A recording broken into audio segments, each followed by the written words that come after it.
இயேசு கிறிஸ்துவினுடைய ஜனனத்தின் விவரமாவது, அவருடைய தாயாகிய மரியாள் யோசேப்புக்கு நியமிக்கப்பட்டிருக்கையில் அவர்கள் கூடி வரும் முன்னே அவள் பரிசுத்த ஆவியினாலே கர்ப்பவதியானாள் என்று காணப்பட்டது.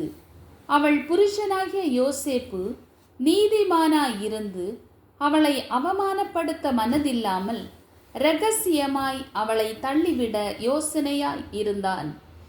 அவன் இப்படி சிந்தித்து கொண்டிருக்கையில் கர்த்தருடைய தூதன் சொப்பனத்தில் அவனுக்கு காணப்பட்டு, தாவீதின் குமாரனாகிய யோசேப்பே, உன் மனைவியாகிய மரியாளை சேர்த்து கொள்ள ஐயப்படாதே. அவளிடத்தில் உற்பத்தியாயிருக்கிறது பரிசுத்த ஆவியினால் உண்டானது. அவள் ஒரு குமாரனை பெறுவாள். அவருக்கு இயேசு என்று பெயரிடுவாயாக.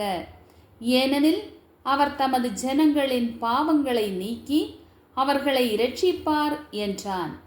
தீர்க்கதரிசியின் மூலமாய் கர்த்தராலே உரைக்கப்பட்டது நிறைவேறும்படி இதெல்லாம் நடந்தது. பைபிள்.